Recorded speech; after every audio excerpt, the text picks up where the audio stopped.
Link fail হয়ে গিয়েছিল, যার ফলে আস্তে আস্তে আপনারা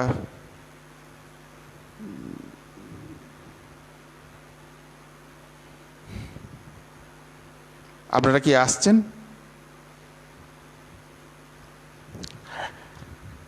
যদি না এসে থাকেন সঙ্গে সঙ্গে, হ্যাঁ, আস্তে আস্তে লিঙ্কটা চলে গিয়েছিল। এক্ষেত্রে তো আমার কোনো হাত নেই, কিছু করণীয় নেই। তো ঠিক আছে, আমি ওয়েট করছি, আপনারা আস্তে আস্তে আসুন, লিঙ্কের সঙ্গে যুক্ত হন, তারপরে আমি বলছি।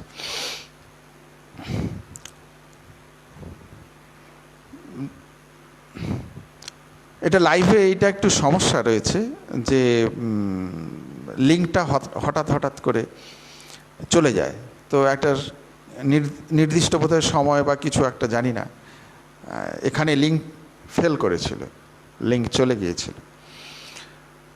তো যারা এসছেন, আমি সেখান থেকেই শুরু করি। যে কথা আমি বলছিলাম,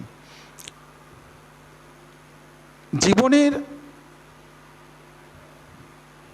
যে শৃঙ্খলা, আমাদের শৃঙ্খলাকে ভাঙার জন্য শৃঙ্খলা দরকার আছে, এটি হচ্ছে মূল বক্তব্য। ধর্ম বিষয়টা অনেক ধর্মীয় কথা, অনেক শাস্ত্রীয় ব্যাখ্যা, অনেক কথামৃত পড়েন, অনেক জায়গায় হচ্ছে। কিন্তু আমি যেটা বলতে চাই,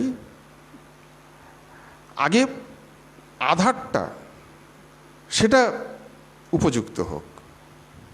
আপনি যে পাত্রটিতে কিছু রাখবেন, সেই পাত্রটা ধারণ করার উপযুক্ত হোক। আমাদের মধ্যে ধারণ করার সমস্ত উপাদান রয়েছে, কিন্তু সেটা ধারণ করতে গেলে পরে নিজেকে উপযুক্তভাবে তৈরি করতে হয়। আমরা যা কিছু তৈরি করেছি এই পৃথিবী থেকে নিয়ে, ঘরবাড়ি হোক, নানা রকম বাসন হোক, এখন তো আমরা ধাতুর বাসন ব্যবহার করি, আগে তো মাটির পাত্র ব্যবহার করতাম। সরাসরি কি আমরা মাটির পাত্র তখন ব্যবহার হতো? পুড়িয়ে তাকে শক্ত করে তারপরে তৈরি করা হতো। আমি সেই কথাটাই বলতে চাইছি যে আমাদের মধ্যে সমস্ত উপাদানগুলো রয়েছে, ভালো মন্দ সমস্ত উপাদান রয়েছে। সেই উপাদানগুলো দিয়ে আমরা নিজেদেরকে আগে তৈরি করে নিই। এই প্রসেসটা চলবে, এই নয় যে আমি আগে তৈরি হব তারপরে আমি ধর্মজীবন শুরু করব, না। ধর্মজীবন এবং ব্যবহারিক জীবন দুটোই একসঙ্গে চলবে।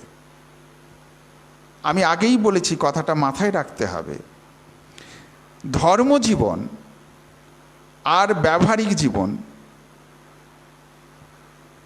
দুটো আপাত দৃষ্টিতে পৃথক হলেও ধর্ম যদি আমাদের ব্যবহারিক জীবনের সঙ্গে সহযোগিতা না করে, আমাদেরকে পথ না দেখায়, রাস্তা না দেখায়, আমাদেরকে যদি সঠিক পথে পরিচালিত না করে, তাহলে আর যাই হোক, এটা অবশ্যই মাথায় রাখবেন, সে ধর্ম আমাদের কাছে কোনো ধর্ম নয়। ধর্ম শুধুমাত্র তত্ত্বের মধ্যে সীমাবদ্ধ নেই, কোনো বইয়ের মধ্যে নেই, কোনো ক্রিয়ার মধ্যে সীমাবদ্ধ নয়। ধর্ম হচ্ছে আমাদের দৈনন্দিন জীবনের, আমাদের ব্যবহারিক জীবনের অঙ্গীভূত, আমাকে আরও উন্নত করবে। কোন কোন দিক থেকে উন্নত করবে? আমাকে শুধুমাত্র আধ্যাত্মিক দিকে উন্নত করবে তা না, আমার বৌদ্ধিক বিকাশ ঘটাবে, আমার চেতনার বিকাশ ঘটাবে, আমার মনকে আরও উন্নততর মনে নিয়ে যাবে, আমাকে আরও শক্তিমান করবে। এই শক্তিমান মানে দানবীয় শক্তিমানের কথা বলছি না, মানসিক শক্তি। সেটা ইস্পাতের মতো শক্তি আমাকে দেবে। মনের ভেতরে ভয়, নানা রকম ভয়, এখন যেমন মৃত্যু ভয় কাজ করছে, মনকে আপনি মৃত্যু ভয় জয় করতে শিখবেন। কোনো ব্যাপার না, মৃত্যু এটা অবধারিত। আমি যদি বলি মৃত্যু তুমি আটকে যাও, থেমে যাও, আমার কথা শুনবে? শুনবে না। তো যেটা অনিবার্য, যেটা জীবনে আসবে, তো সেটাকে নিয়ে অত ভাবনার দরকার নেই। যেটা আছে আমি সেটাকে নিয়ে ভাবব। আমার মধ্যে যে গুণগুলো আছে, আমি যেটা করতে পারবো সেটা নিয়ে ভাবব। আমি কি কি, যে খানিকক্ষণ আগে আমি যে কথাগুলো বলছিলাম সেই কথাগুলো আপনি মাথায় রাখুন, সেগুলো আর রিপিট করছি না। খারাপগুলো বাদ দেব, ভালোগুলো নেব। ভালো কিসের? ব্যবহারগত ভালোর, চিন্তাগতভাবে ভালো। বাড়িতে যেটা আগে বললাম, বাড়িতে আগে একটা সূত্র বানিয়ে ফেলুন। আজকে যে যে কথাগুলো বললাম আমি বলার পরে খাতায় লিখে ফেলবেন যে আমরা সবাই শৃঙ্খলার মধ্যে আসব, ডিসিপ্লিনের মধ্যে আসব। কী সেই ডিসিপ্লিন? আমরা সময়ানুবর্তী, মানে সময়ে সময়ে সব কিছু করব। খাওয়া থেকে, কাজ থেকে, জব ধ্যান করা থেকে, সমস্ত কিছু আমরা সময়ে সময়ে করব। এটা 1 নম্বর। 2 নম্বর হচ্ছে ব্যবহার। আমরা সবচেয়ে বেশি করে ব্যথিত হই ব্যবহার। আমরা ভালো ব্যবহার করব, আমরা মিষ্টি ব্যবহার করব। কি কি করব না? যেগুলো এতক্ষণ ধরে বলে গেলাম, মেজাজ চলবে না, রাগ চলবে না, এগুলো চলবে না। কটু কথা চলবে না, বাজে কথা চলবে না, এগুলো করব না। যদি হয়ে যায় ডিসিপ্লিনের মধ্যে নিয়ে রাখবেন। আমরা ক্ষমা চাইব বা সরি বলবো। বড়রা, মা বাবারা ছোটদের কাছে করে ফেললে বলবে, দেখ বাবু সরি, দুঃখিত। ছোটরা যদি করে ফেলে বড়দের কাছে বলবে, এটা আমার ভুল হয়ে গেছে, আমি ক্ষমা প্রার্থী। পালন করে দেখুন সিস্টেম, এটা চালু করুন, ভালো থাকবেন। এই লকডাউনটাকে নিজেদের গঠন করতে সাহায্য করবে, সেইভাবে জীবনে নিন। আমি কিভাবে ভালো থাকব, কি হবে, এসব চিন্তা করে কিচ্ছু দরকার নেই। ওরকম করলে আমি এত ধর্মকথা শুনছি, এত বই পড়ছি, এত সাধন ভজন করছি, সবই করুন। তার সঙ্গে এগুলো যদি না যুক্ত করেন, ভালো থাকা যাবে না। ভালো কী কীভাবে থাকলে পরে আপনি ভালো থাকবেন, কি কি পালন করলে পরে ভালো থাকবেন, যেগুলো এতক্ষণ ধরে বললাম সেগুলো আপনি নিয়ে আসুন। এবারে বলি, এগুলো করতে গেলে কি চাই? আপনি ভালোগুলো করবেন, ভালোগুলো নিজের মধ্যে নিয়ে আসবেন, সেটাও কিন্তু সাধনা। সাধনা মানে ভগবানের নাম গুণগান করাই সাধনা নয়। শুধুমাত্র ভগবানের নাম গুণগান, একটু আগে বললাম না যে আপনি যদি ভালো গান শেখেন, ভালো তবলা বাজান, বাঁশি বাজান, সেটারও সাধনার প্রয়োজন আছে। সেরকম আপনি ভালো গুণগুলোর বিকাশ ঘটাবেন, এটাও সাধনা। আপনার ধর্মচর্চাও চলুক, তার সঙ্গে নিজের এই দিকগুলো চলুক। কথা বুঝতে নিশ্চয়ই অসুবিধে কিছু হচ্ছে না। এটা আপনি যত করতে পারবেন, যত বেশি নিজের মধ্যে এগুলো নিয়ে আসতে পারবেন, এটা নিয়ে আসা মানে আস্তে আস্তে মন কিন্তু একাগ্র হওয়া। মন খুব খুব আমি এই কথাটা শুনি, মন বড্ড চঞ্চল। মনকে আজকে অনেকের প্রশ্নের উত্তর দিচ্ছি। আমাকে বেশ কিছুদিন ধরে অনেকেই অনুরোধ করছিলেন, বলছিলেন যে মহারাজ আপনি লাইভে আসুন, এই সময় আমরা লকডাউনের মধ্যে আছি, আপনি লাইভে আসুন। আমাকে বলছিলেন, বেশ কিছুদিন ধরে অনুরোধ করছিলেন। আমি লাইভে সাধারণত আসিই না, লাইভে আসিই না, এই প্রথম এলাম লাইভে। কিন্তু তাদের সেই অনুরোধ কত আর উপেক্ষা করি। তো আজকে শোভন মুখার্জি, ও মুম্বাইতে রয়েছে, ও আশ্রমের একটি ওয়েবসাইট ওই রেডি করে দিয়েছে, আপনারা দেখে থাকবেন হয়তো। তো ও বলল, মহারাজ এই লকডাউনের মধ্যে বহু মানুষ বহু সমস্যার মধ্যে রয়েছে, আপনি একটু লাইভে আসুন, একটুখানি সরাসরি আপনার মুখ থেকে আমরা কথা শুনতে চাই, আপনি যা বলবেন। দেখুন, আমি যা বলে এতক্ষণ ধরে যা বলছি, একটাও কোনো ধর্মের, গীতার, রামায়ণ, মহাভারত, কোনো বড় বড় শ্লোক, তার ব্যাখ্যা, বিশ্লেষণ, এসব কিচ্ছু নয়। একদম দৈনন্দিন জীবনের, ব্যবহারিক জীবনের আপনার কিভাবে চলা উচিত, আগে সেটা দরকার। আপনি আগে ইউনিভার্সিটিতে পড়াবেন, বিশ্ববিদ্যালয়ে গিয়ে আপনি পড়াবেন, হয় না। ছোট থেকে তৈরি করতে হয়। বিশ্ববিদ্যালয়ে পড়াতে গেলে বিশ্ববিদ্যালয়ের যোগ্যতা আপনাকে অর্জন করতে হয়। তো সেই যোগ্যতা অনেকের থাকতে পারে, কিন্তু আবার সবাই পড়ানোর সুযোগ পায় না। আমাকে গতকাল একজন খুব কাছের মানুষ আমাকে বলছিলেন, 2010 সালে নেট স্লেট সিলেক্টেড। আপনি ভাবুন, এখনও চাকরি নেই। বহু ছেলে মেয়ে বেকার রয়েছে, চাকরি নেই। চাকরি নেই বললে নেই তো নেই, তো কি করা যাবে? 2010-20 সাল নেট এবং স্লেট সিলেক্টেড, দুটোতেই সিলেক্টেড। এবং একটা সময় বোধহয় আমাদের উনি বলছিলেন, স্লেটে বোধহয় 1 নম্বরে, আর হচ্ছে নেটে 84 সম্ভবত, যদি আমি না ঠিক থাকে। উনি যদি থাকেন এতে লাইভে থাকেন, বলতে পারবেন। তো যাই হোক,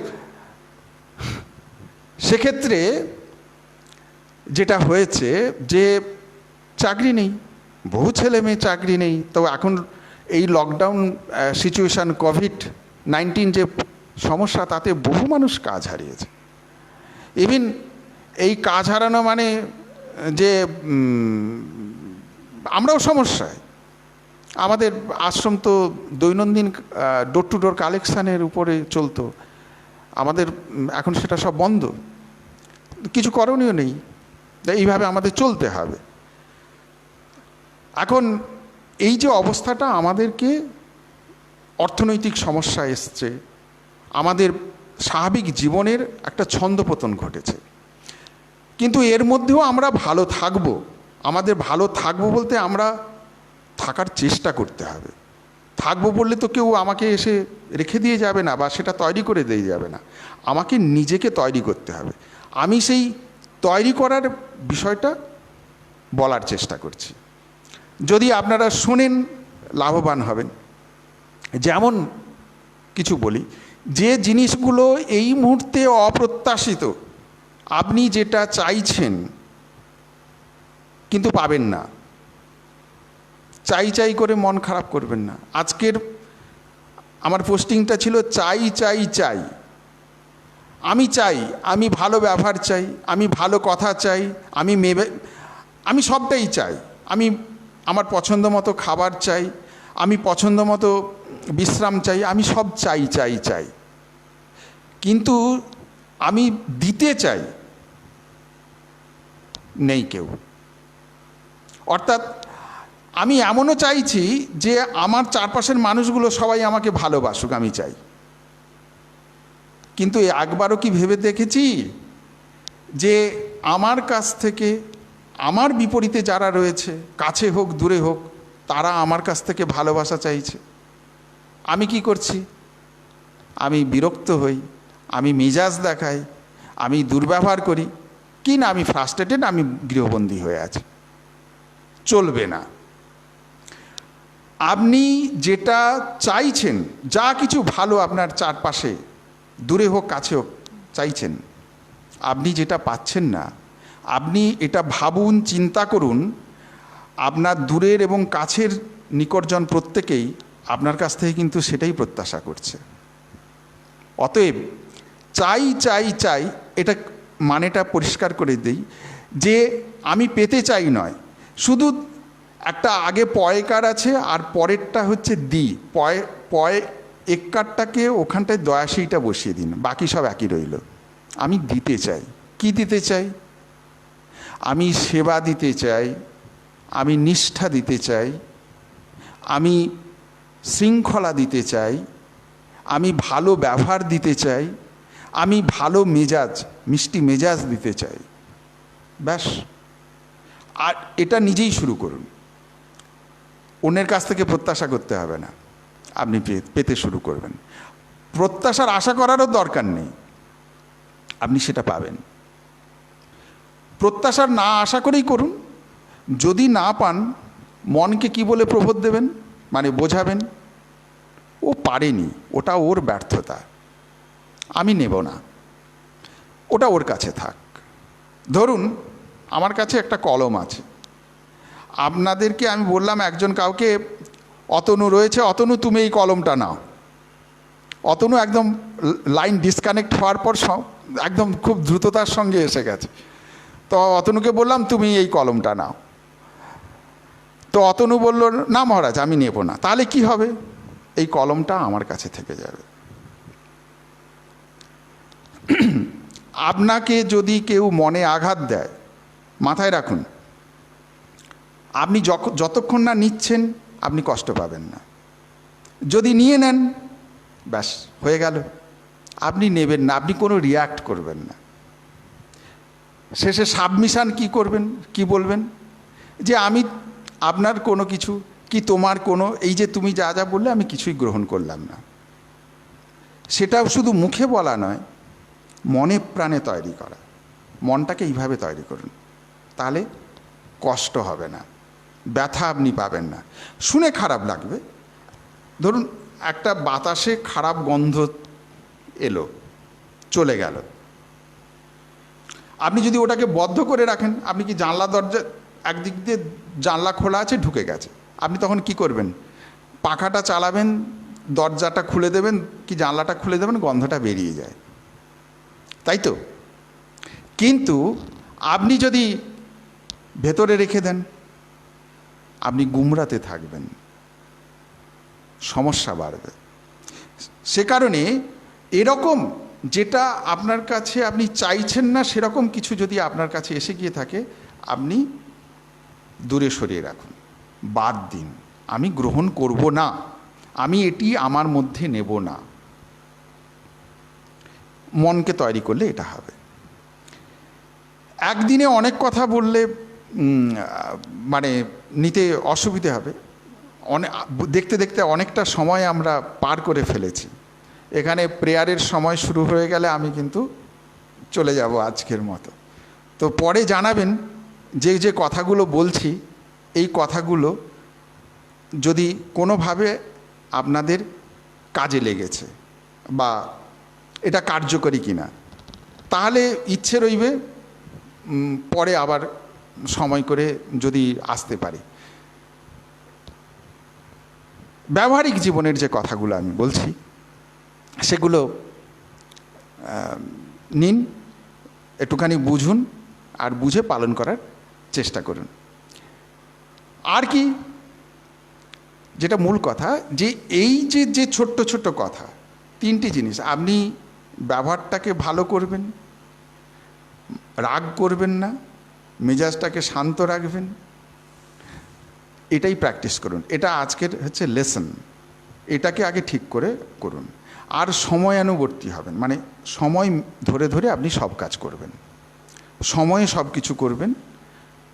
বাড়ির মধ্যে একটা শৃঙ্খলা নিয়ে আসবেন, টাইম বেঁধে দেবেন, সেই টাইম হিসেব মতো করে আপনি কাজগুলো করবেন, বাড়ির সবাই সেটা মেনে নেবে। এইভাবে অন্তত শুরু করা যাক, তাহলে কী হবে? এটাও কিন্তু ধর্মজীবনে সাধন ভজনের ক্ষেত্রে আমি আগের ফেজে বলে দিয়েছি, মানে প্রথম ফেজটিতে, যে কোন সময় কি কি করবেন। সকালবেলা উঠে মুখ হাত ধুয়ে জামা কাপড় ছেড়ে, যারা দীক্ষা নিয়েছে তারা তাদের আসনটি, মন্দিরে যারা যায়, বাড়িতে তো আর মঙ্গল আরতি হয় না, আমরা অনেকে কি করি যে আগে মন্দিরটা ঝাড়মুছ করে নিই, ঠাকুরকে খেতে দেবো, তারপরে আমরা সব বসবো। দরকার নেই, সকালেরটা আগে মন্দিরে গিয়ে সেরে নেবেন, তারপরে মন্দিরটা পরিষ্কার করে নিন। আর যদি পারেন, এখন তো শীতকাল নয়, গরমকাল, একটু ঝাড়মুছ করে বসে করতে পারেন। প্রত্যেকটা কাজের মধ্যে কিভাবে করবেন, মন্দিরে এটা খুব মন দিয়ে শুনুন।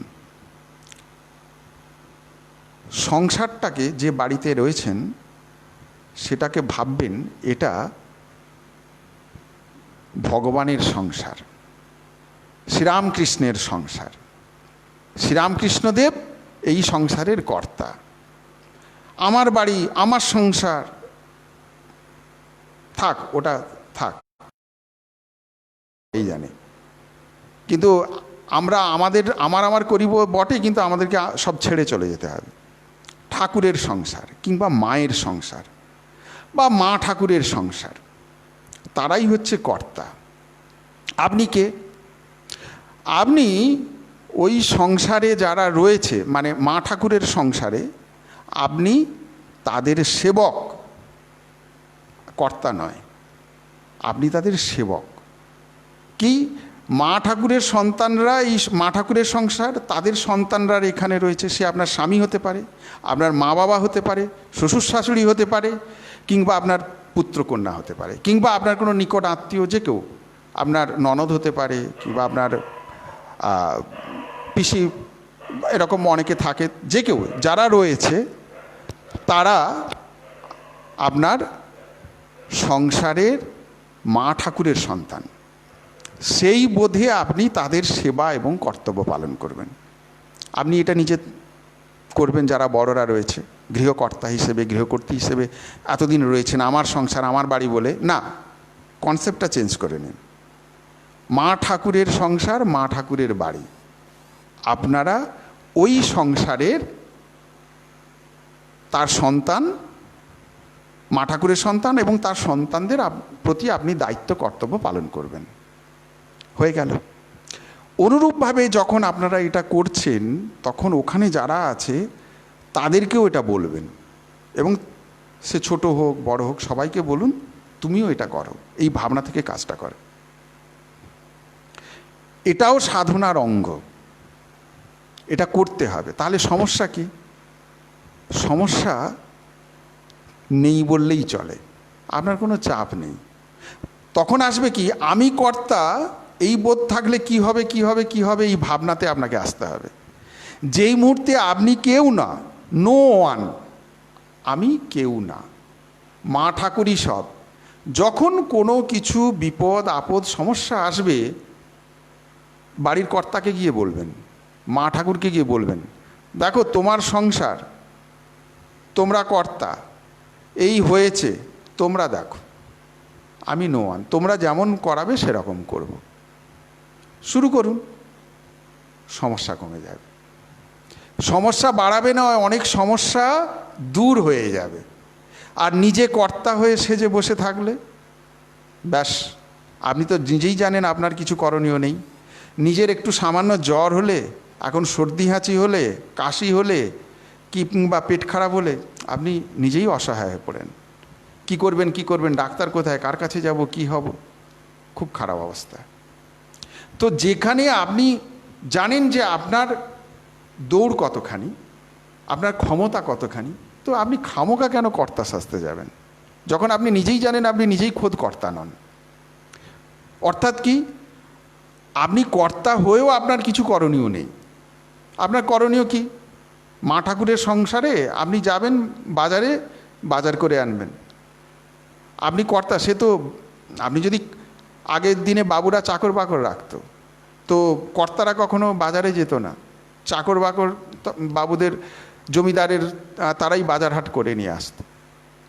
তো আপনি মা ঠাকুরের সংসারে তারই চাকর, সত্যি কথা। আপনি নিজেকে কর্তা ভাবছেন কি করে? বাজার যাচ্ছেন, বয়ে নিয়ে আসছেন, অথচ কর্তা ভাবছেন। এটা কি বলুন কর্তার কাজ? কর্তা এসব করে না। সত্যি সত্যি মা ঠাকুরের সংসারে আপনি তার সেবক, আপনি তার দাস, এই ভাবনা নিয়ে চলুন, অনেক সমস্যা মিটে যাবে। আপনি কষ্ট পেয়েছেন, মা ঠাকুরকে গিয়ে বলুন, সেই সঙ্গে মিষ্টি করে বলুন, মেজাজ দিয়ে নয়।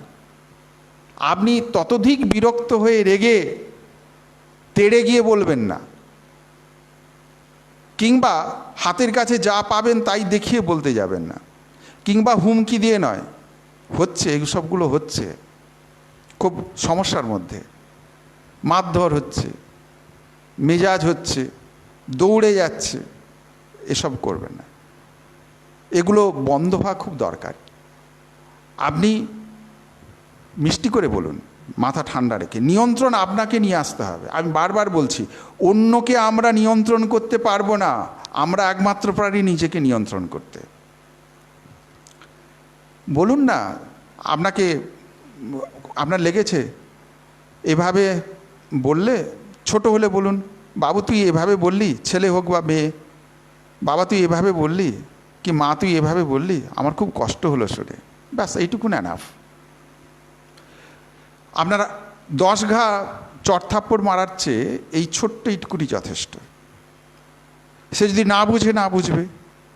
আপনার যদি স্ত্রী এইভাবে বলেছে, আপনি শান্ত হয়ে যান, বলুন, পরে বলুন তাকে যে এভাবে বললে আমার মনে খুব লাগলো, আমি খুব কষ্ট পেলাম। কিন্তু আপনি যদি তেড়ে যান, আপনি যদি ততোধিক গলা উঁচিয়ে বলেন, সমস্যা বাড়বে। সেই বাড়াটা কোন জায়গায় যাবে? বিচ্ছেদের জায়গায় যাবে। শান্ত হন। আপনি যদি ব্যথিত হন কোনো আচরণে, আপনি চুপ করে যান, থেমে যান, আপনি পরে বলুন, ওই মোমেন্টে নয়। ওই অবস্থায়, শোনার অবস্থায় থাকে না, রেগে গেছে, আপনি থেমে যান। ঠাকুরও হৃদয়ের সঙ্গে চুক্তি করেছিল। ঠাকুর এবং হৃদয়ের মধ্যে, হৃদয় হচ্ছে ঠাকুরের ভাগ্নে, আর হৃদয়ের মামা হচ্ছে শ্রীরামকৃষ্ণদেব। কি চুক্তি করেছিল? আমি যখন রেগে যাব তুই চুপ থাকবি। বলে আচ্ছা মামা। আর আবার হৃদয় বলছে, মামা আমিও যখন রেগে যাব তোমাকেও চুপ থাকতে হবে। বলে হ্যাঁ ঠিক আছে। দুজনে চুক্তি করেছিল। সংসারেও এই চুক্তি করুন, স্বামী স্ত্রী ছেলে মেয়ের মধ্যে। যে রেগে যাবে বাকি সব চুপ থাকবে, সেই সময় কোনো রিয়াক্ট চলবে না। নিজেদের ব্যাপার তো আপনারা নিজেরা রয়েছেন সংসারের মধ্যে। আপনি যদি সংসারে অশান্তি থাকে, মনের মধ্যে সবসময় যদি খচখচ করেন, আপনি কি জব ধ্যান করবেন, কি মনকে শান্ত রাখবেন? বলুন, আমাকে বুঝিয়ে দিন। এদিকে মনের ভিতরে অশান্তি, সবাই চাইছে স্বামী আমার কথা শোনে না, স্বামী ভাবছে আমার স্ত্রী আমার কথা শোনে না, বাবা মা ভাবছে ছেলেপুলেরা ছেলে মেয়ে আমার কথা শুনছে না, সবাই বলছে আমার কথা কেউ শুনছে না, আমার ভেতরে বড্ড অশান্তি। দরকার নেই শোনার, আপনি শুনে যান, কিন্তু আপনার মতো করে কাজটি করুন। কী রকমভাবে? আপনি নিজে শান্ত থাকুন, যারা ছেলে মেয়ে ছোটরা শুনছে তারাও শান্ত থাকো। আপনাদের বড়দের দেখে ছোটরা শিখবে।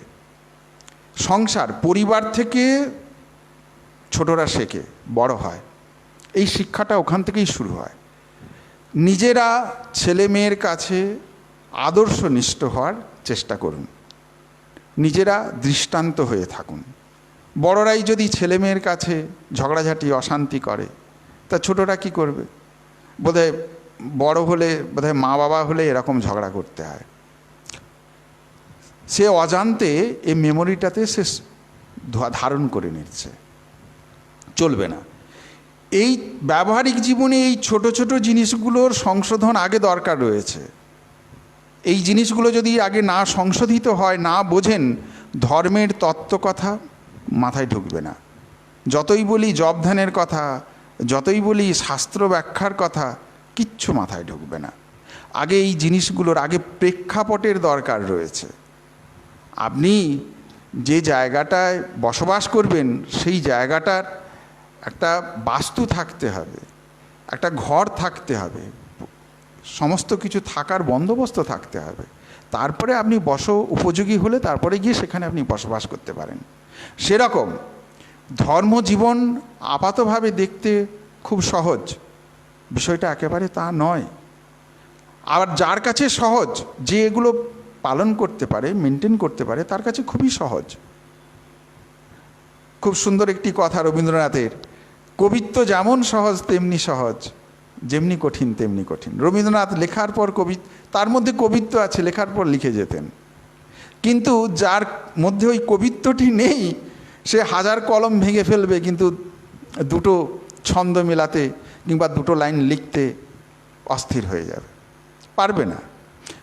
সেরকম আপনি জীবনে এটাকে সহজভাবে নিন, এই বিষয়গুলোকে সহজ মাথায় রাখুন। আপনি কাউকে পরিবর্তন করতে পারবেন না, এই জগৎ সংসারে আপনি কাউকে পরিবর্তন করতে পারবেন না। তাহলে কি? আপনাকে নিজেকে পরিবর্তিত হতে হবে, এটা ভুলে গেলে চলবে না। আজকের লেসন এটাই, শৃঙ্খলাটা হচ্ছে শৃঙ্খলাকে ভাঙার জন্য।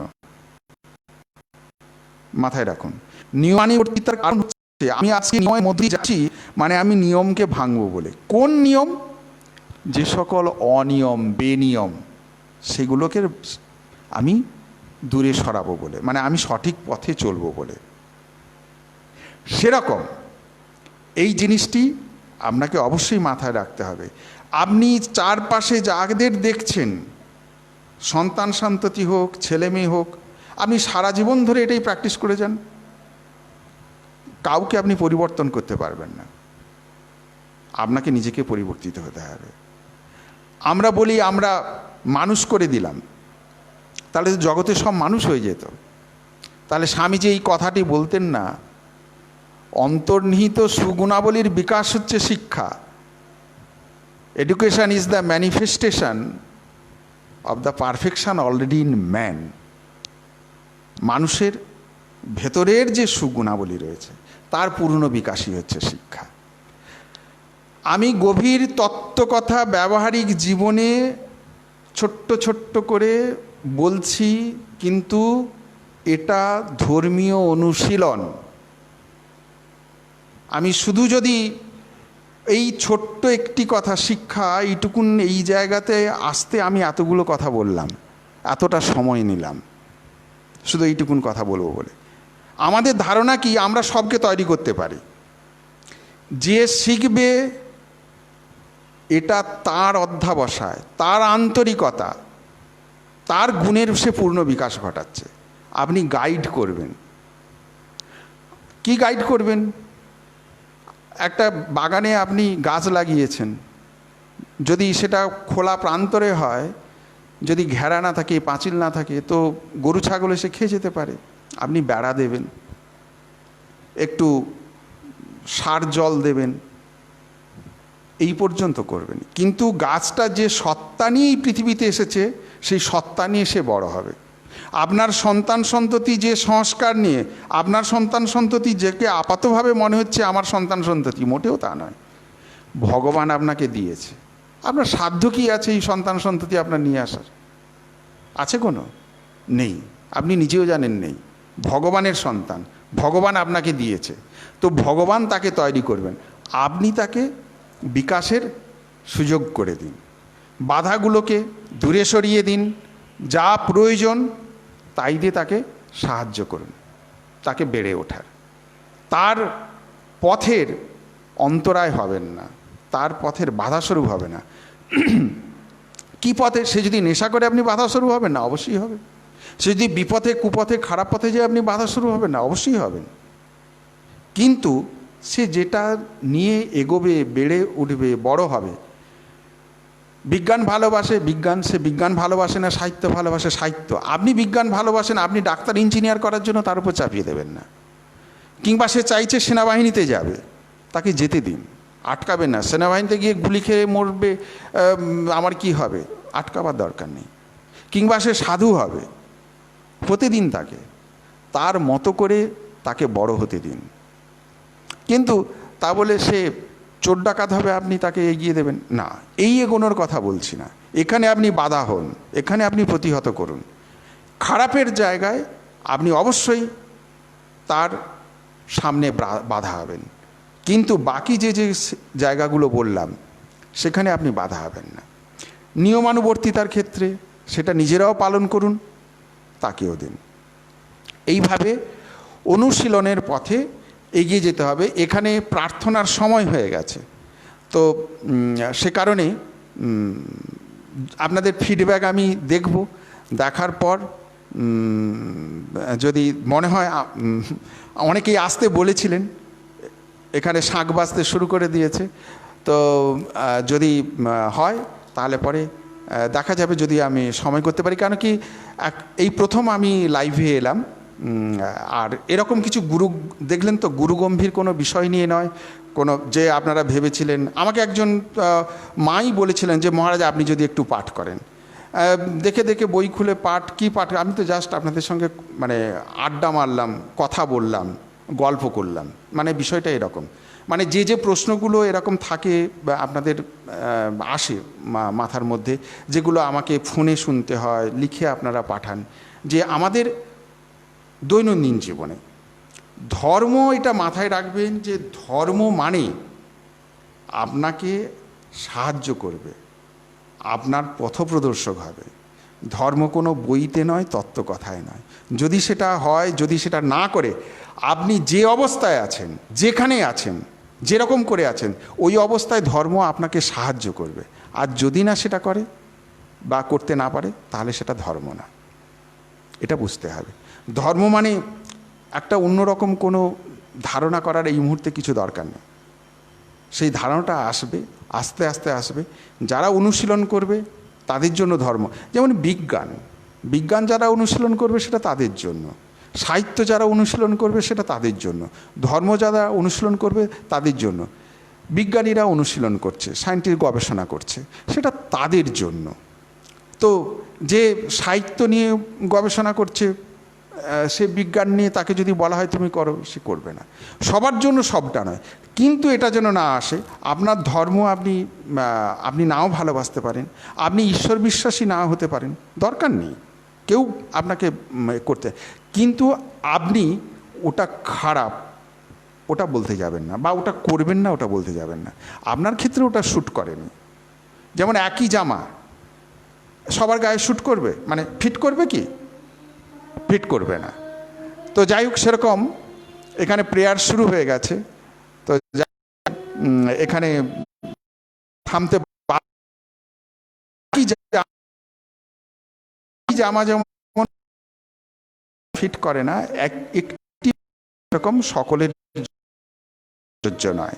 যে যার মতো যেমন করে চাইছে সে সেভাবে বেড়ে উঠুক, তাকে উঠতে দিন। আর আপনি আপনার মতো করে এগিয়ে যান, কিন্তু যে ডিসিপ্লিনগুলো বললাম সেই ডিসিপ্লিনের উপর ভিত্তি করে এগোন। ভালো থাকবেন সবাই, সাবধানে থাকবেন, সুস্থ থাকুন। ঠাকুরমার কাছে এই প্রার্থনা করি, আপনাদের সকলের প্রার্থনা করছি ঠাকুরের কাছে। আপনারাও নিজেরাও প্রার্থনা করবেন আপনাদের নিজেদের জন্য, আর নিজেদেরকে ভালো রাখার চেষ্টা করবেন। আপনাদের সবার ভালো থাকার উপরেই তো আমাদের ভালো থাকা, এটা মাথায় রাখতে হবে। তাহলে রাখছি এখানে। জয় রামকৃষ্ণ, জয় রামকৃষ্ণ, জয় রামকৃষ্ণ।